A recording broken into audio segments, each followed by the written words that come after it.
Dead Mouse, Closer. From album title goes here. So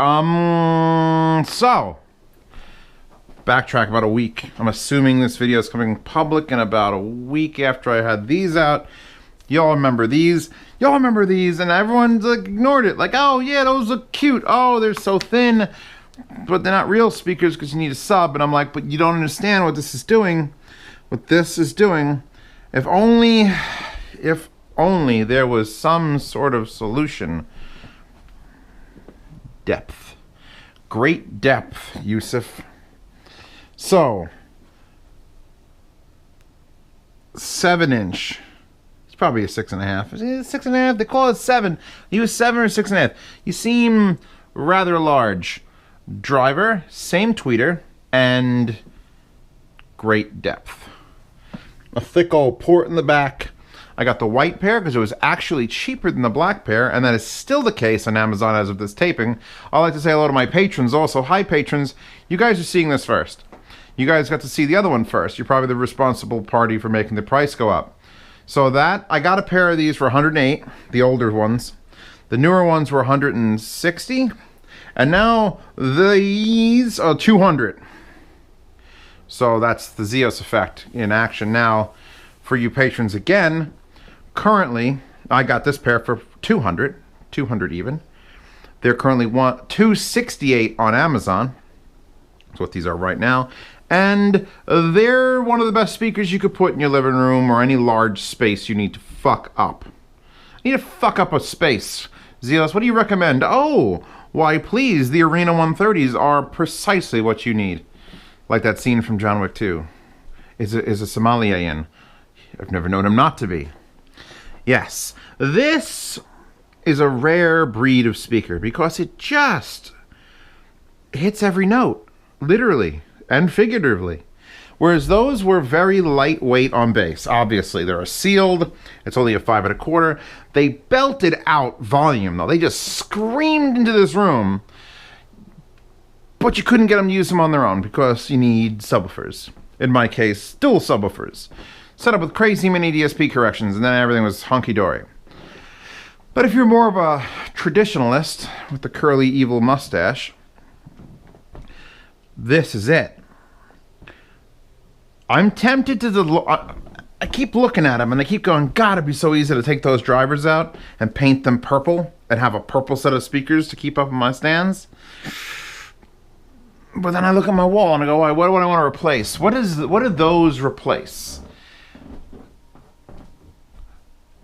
It'd be this Yamaha C103s. It'd be those fucking monsters.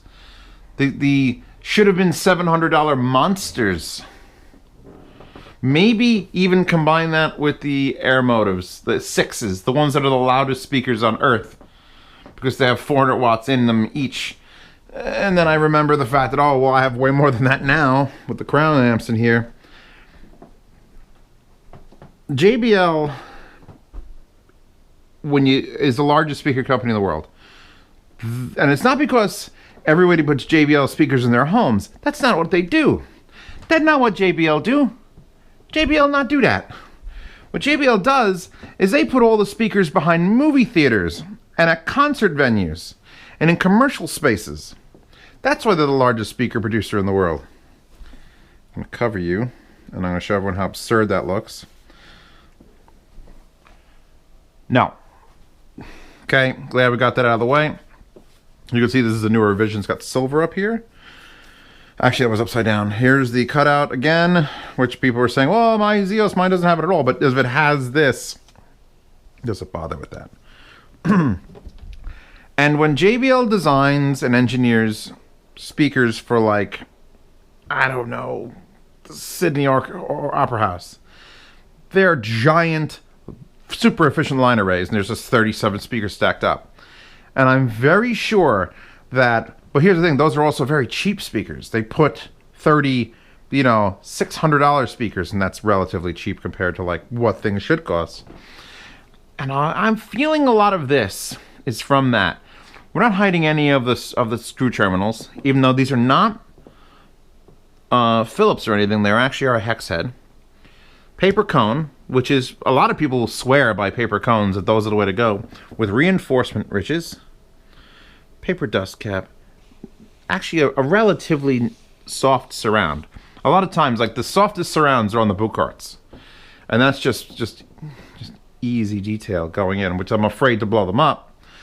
But this is a pretty nice robust surround, so I'm not afraid of blowing that up. Also, paid $200 a pair. Silk dome right there, rubberized waveguide with a guard in it, so little Timmy can't, well, little Timmy's finger's smaller than mine. Definitely get his finger in there. Fuck little Timmy up if you see him coming. These speakers, I'm going to start with them getting loud. They're fucking ridiculously loud. I've got a lot of power here, a lot, like more power than anybody that's watching this video probably has. If you have, here's a good question for the comments. If you have more for your channels in the front than a combined total of 3,100 watts, raise your hand, because that's what I've got. 1,550 watts there, 8 ohm, 1,550 watts there, 8 ohm. I could blow up the fucking moon if I felt like it. Just point the speakers at the moon, shout at the moon.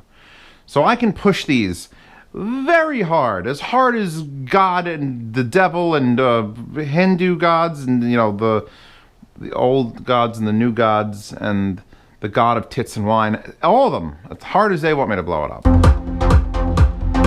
Like, we could actually look, because I don't want to adjust the VUs between speakers, and I know exactly if I'm, hi girls, if I'm touching the red, like that little bit past the second red, like, that's a lot of power coming out of that amp going into this speaker.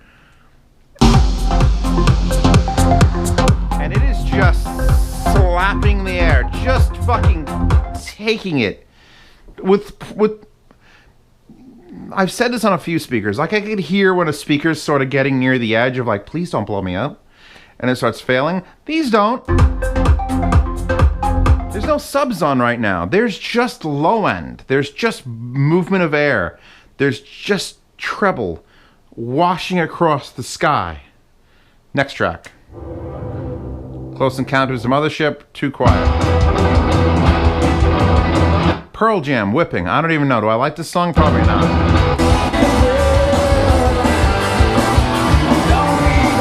Oof. I feel like I should put these in a bar. That's what these sound like. They're not quite as refined as like a Bucart would be, but with the amount of low end and volume and imaging, I feel like a commercial, a giant fucking, like a stage would have these on them.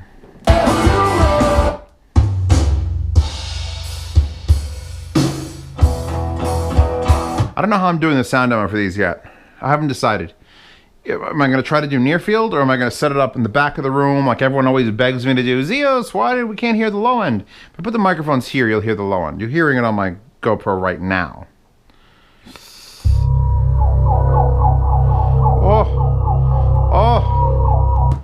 Oh, maybe I was wrong. Maybe these are audiophile grade, because they're just that sound. This is, by the way, the Halo OST, the original Halo, the only good Halo.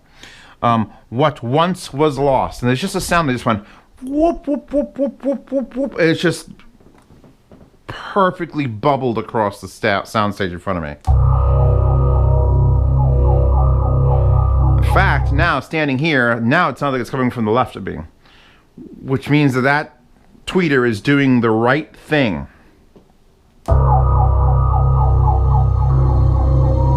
You don't think Microsoft actually pulls videos down for the Halo soundtrack, right? No. Remember the royal anthem of the kilted Yaxman. Our country. By the way, the Ren and Stimpy album, I'm not joking. You Idiot, from the original Ren and Stimpy, one of the finest recordings, like recording quality is just off the hiz. Let me see. Fire Dogs.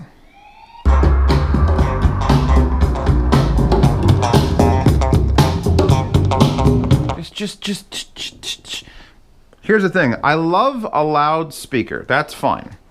But what I love even more is a loudspeaker that accomplishes that volume with a soft dome.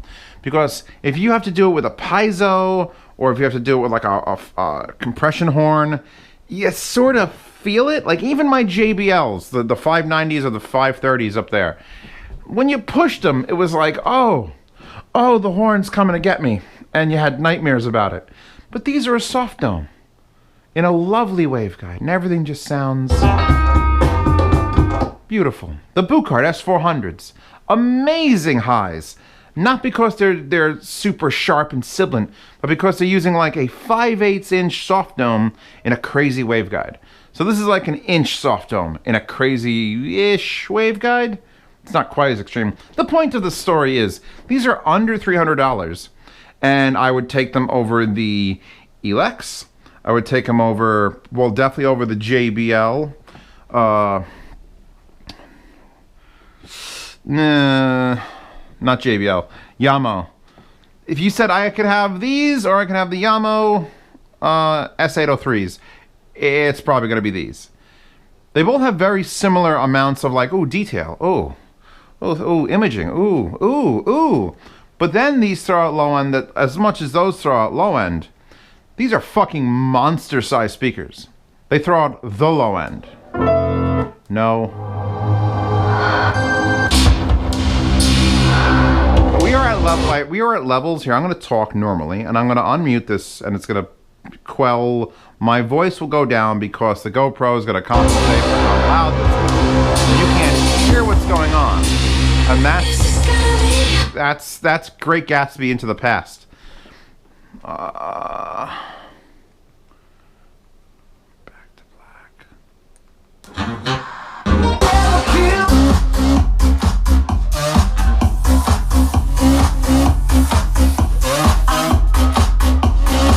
That's amazing. Now let's lower the volume, because not everyone is me and has brick walls and no neighbors and they can play this. We have to test the speaker at a gentleman's volume.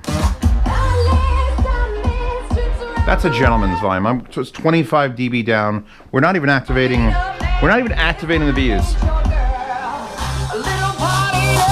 And there's still low end coming out of them. That's usually something reserved for something that's a powered monitor, because the DSP correction will go, oh, he wants less, but I have to like EQ it so that it still sounds like there's a full sound.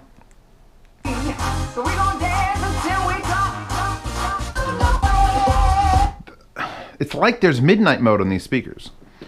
And here's the thing, it's not like it's a bloated low-end speaker. It's not like an old Serwin Vega where it's a blah, blah, blah all day. These fuckers sound refined in the highs. I will say this, though. I will only say this once. If you said, hey, Zeos, would you rather have these with your subs tuned or these? It might still be these. Because, let me explain. Yes, these are fucking doing low end. Yes, they get incredibly loud. But the tweeter, even though the tweeters are probably doing the exact same job on both, this is a sealed 5 1/4.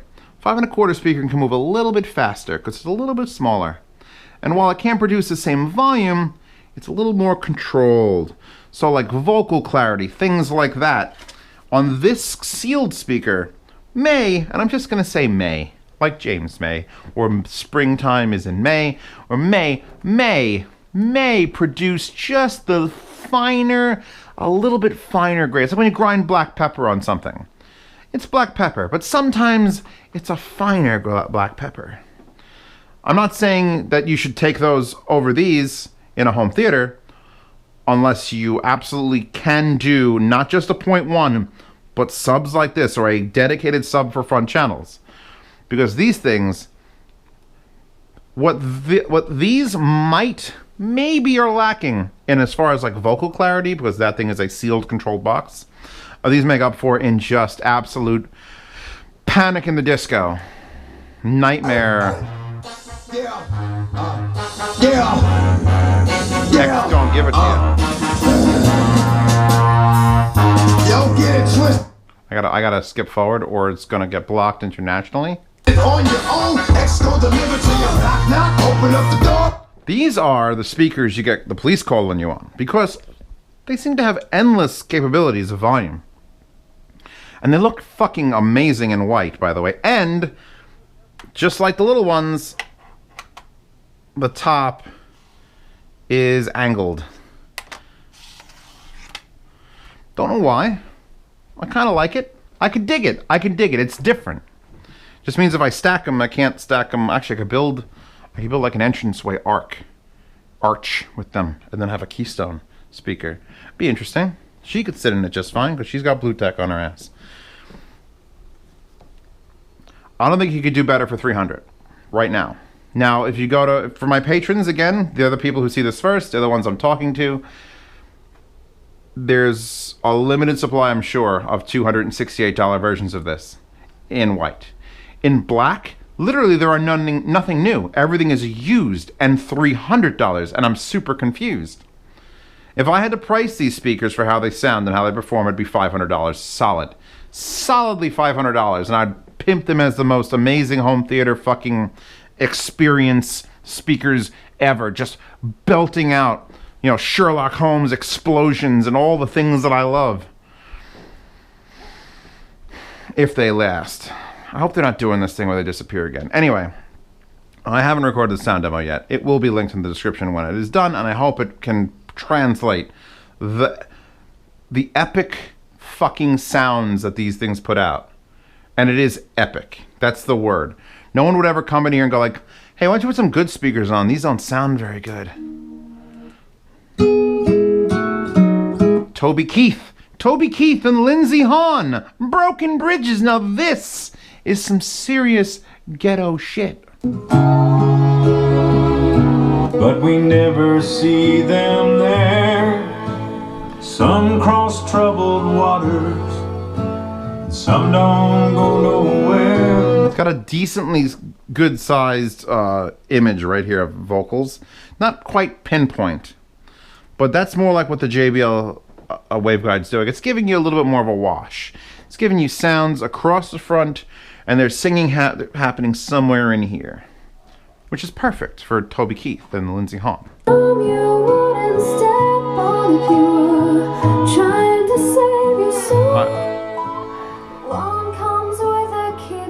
The thing is, they still sound good quiet. That's the key. That's the kicker. They still sound good quiet because there's just so much efficiency there. And I say efficiency, but I'm putting probably 300 watts into them. Time to pay the toll. Yeah. These are a fucking win and a fucking buy and a buy win, and I love them in white. And I highly recommend them, and I highly recommend people get them and then take the drivers out because they're exposed hex screws, and then you seal those up, and then you spray paint this purple or red and blue, and you'll be like, yo, Zeos, check this out. Retweet, follow on Instagram. Yeah, I'm pretty smitten with these, but they're probably gonna end up in a yard sale, and that fucking sucks. I can keep the little ones. I don't know. If you don't know, yard sales happen from the 1st to the 10th. I buy things. I bought these speakers. I bought those speakers. These were not sent to me by the company. I Patreon moneyed out and said, let me try those. Those look interesting. Holy fuck. Let me buy these. Those look interesting. Holy fuck. And if I sell them on the yard sale, the money goes for the next thing that I'm going to go, these look interesting. Holy fuck. Or these look interesting and I wasted my money. And then I still sell them on the yard sale for a very reduced price. But yeah, since you can't get these anymore, and probably when this video goes live, you're definitely not going to be able to get them. You have a chance to own this pair if you join my Patreon for $5 or more a month. $10 gets you into the super secret private chat where the behind the scenes stuff happens. And you get to see these reviews early, which means you get to buy them if they exist. It's like a buyer's club. And you also get to ask me any questions you'd like. But it's taken a long time to reply to them now. So yeah, there's that. The wallpaper, this chick, whatever she's doing, how you doing, girl? Yeah, you're a little bit low res. I could see the thing around your hands. It's all right. You're still cute. You'll make it into the description. She'll make it into the description. All right, check that out. Check the sound demo out. Links in the upper right. Link right here in the middle of the screen. Links to other videos you might not have seen. I think we're good. Moving on.